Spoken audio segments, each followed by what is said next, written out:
Good evening, Mayor Carpenter, Superintendent Smith, and school committee members. My name is Yolanda Defalco, and I'm speaking today about the Teaching Strategies Gold on behalf of the Brockton Education Association. In addition to my roles as BEA Vice President and Brockton teacher, I am also a parent of 2 girls that will be attending Brockton Public Schools in just a few short years. Shortly after the year began, the BEA started receiving calls and emails from kindergarten teachers who were reporting deep concerns about a new evidence-based assessment tool called Teaching Strategies Gold that they're required to administer to their students. The BEA decided that the best way to get a handle on all of these issues was to schedule a special meeting for the teachers after school. We expected that maybe a dozen teachers would attend. With only 5 days' notice, we were shocked when 49 teachers came to Brockton High School after teaching a very long day with kindergarten and preschool, and they stayed for over 2 hours to talk about the damage TS Gold is doing to our kindergarten program. We've never seen teachers so distressed, and for so many reasons that included assessments are overwhelming. When do we have time to teach? When do our students have time to learn? Why are we uploading personal data on social and emotional behaviors? Where is this information going? How is it stored, and who has access? Another major concern is the fact that there is already a great deal of testing that is completed at the kindergarten level.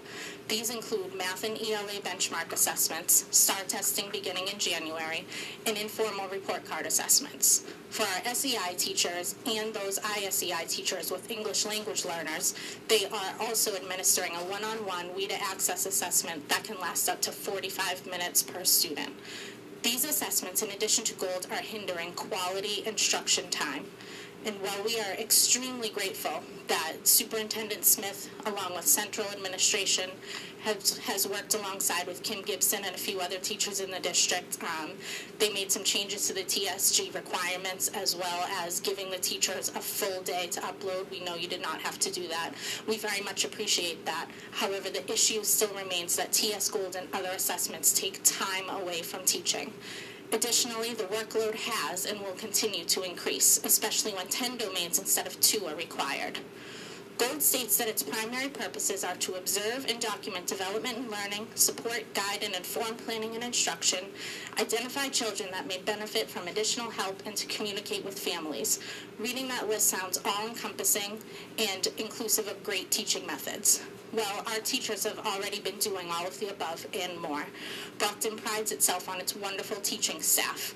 Our teachers observe and document development and learning. They use information in order to inform planning and instruction. They are always the first to identify the children that may benefit from additional help. Our teachers go out of their way to communicate with families and become partners. We do not need TSG to do the job for us. Let us teach, let them learn.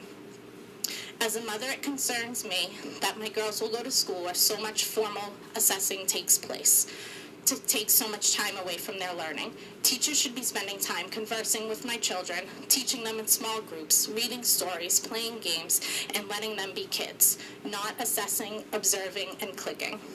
Although TSG is a requirement, we should not be silent.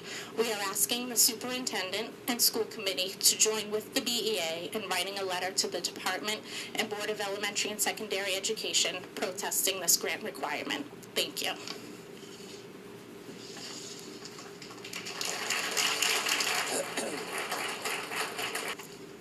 Good evening, school committee members, Superintendent Smith, and Mayor Carpenter. My name is Denise Jones, and I'm speaking on behalf of Monica Lagunier and myself. We both have children who are in classrooms that are currently using Teaching Strategies Gold, and we're both veteran kindergarten teachers in the city. Although we're educators, we're here today speaking to you as concerned parents and constituents. As parents, these are our biggest concerns with TSG. Our children are being instructed in academic areas by non-certified paraprofessionals, while the certified teachers are busy gathering and inputting data for TSG. These paraprofessionals have not received the intensive training on the Common Core standards in which they're being expected to teach our children. TSG prohibits our children from receiving quality interactions with their teachers that are critical for their learning and their development. It's a concern of mine that when my child got home from school the other day, I asked him if his teacher noticed that he had lost his front tooth, and his response was that she was too busy and she didn't notice.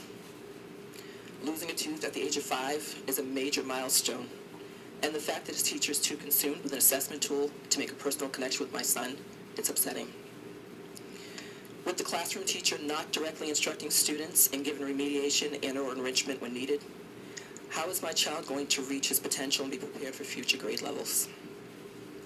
Now let me take my parent hat off and put my teacher's hat on. I've seen the time that TSG has taken away from my students with only 2 objectives being observed this year. Next year, there'll be over 20 objectives that will be required to collect data on and input into the system. This year, it took us 6 hours to only input the checkpoint levels on 2 objectives without any documentation. This is equivalent to 1 whole school day.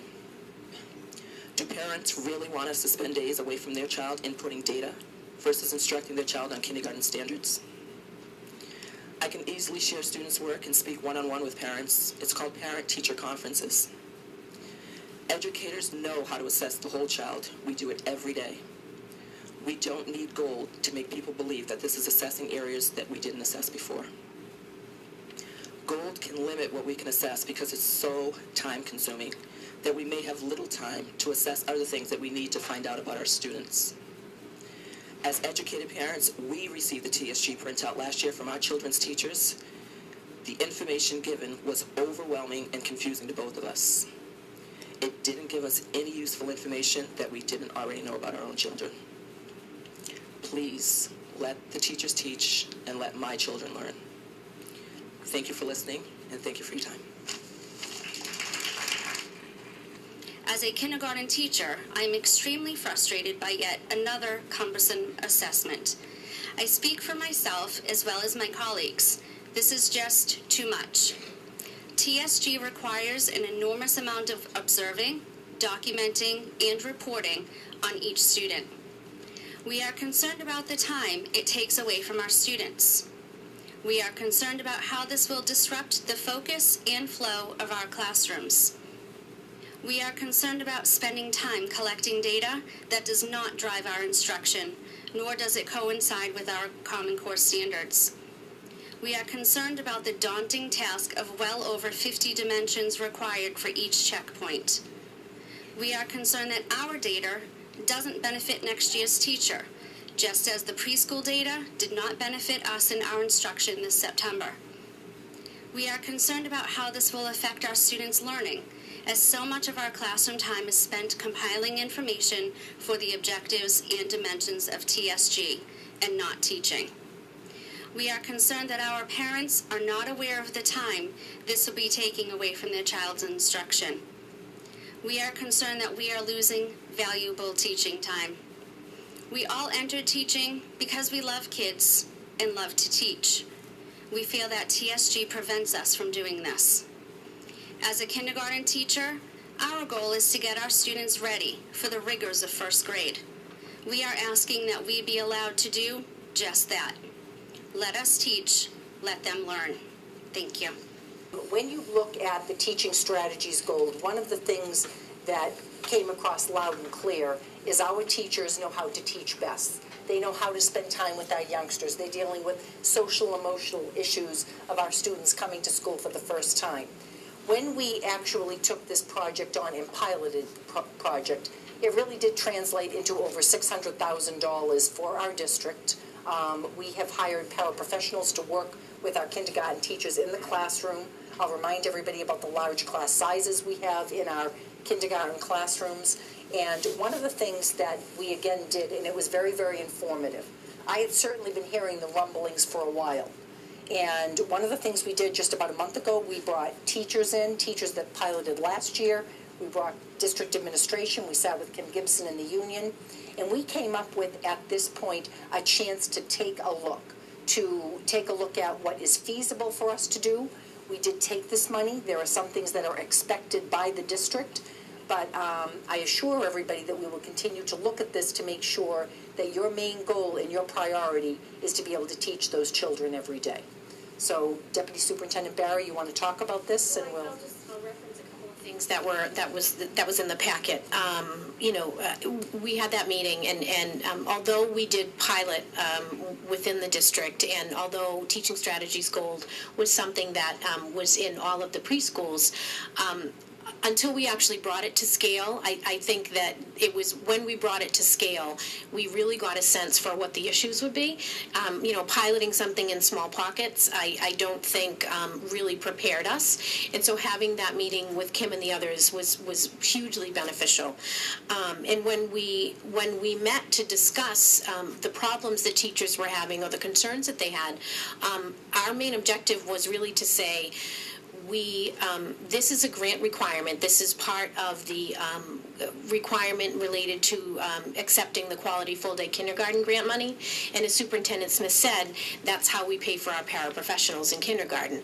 So how do we comply with the grant requirement, but also maintain a level of response to teachers who are saying all of the things that we want them to say?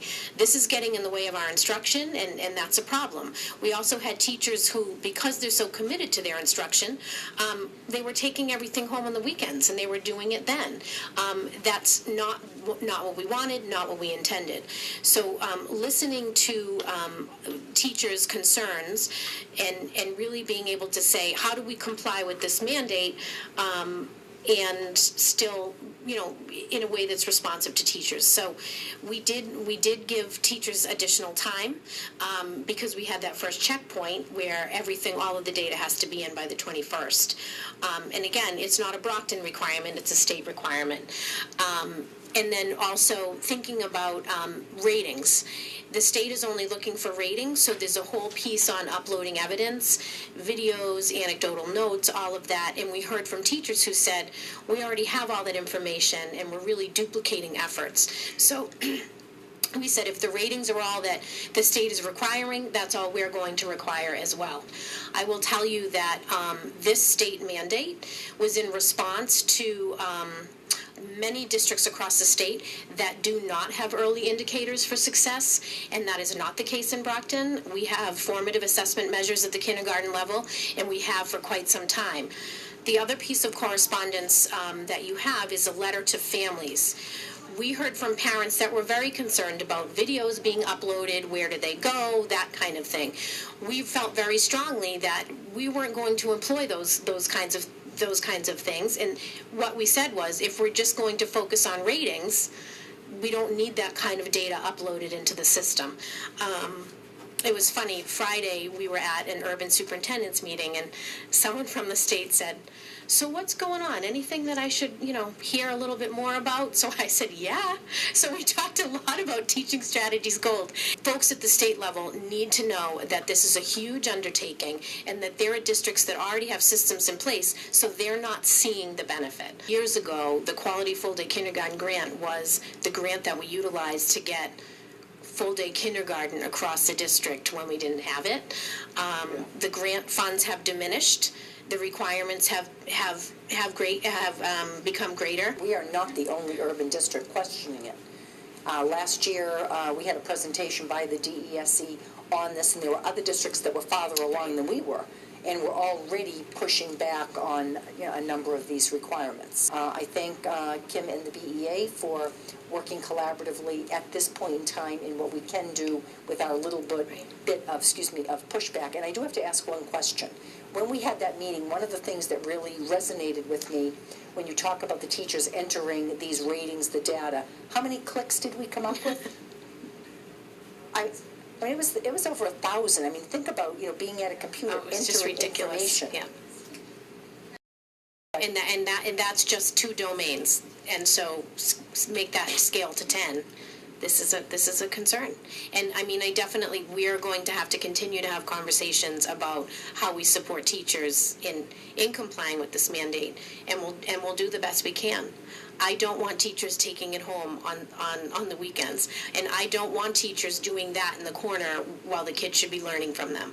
I mean, we're talking about kids who need that face time with their teachers, and teachers do an excellent job. Sometimes the focus is on the measure as opposed to the actual instruction, and this is really one of those cases. This is something I think the school committee needs to be briefed on in a curriculum subcommittee, so we will schedule one, get an update from both administration. I would invite the BEA to attend.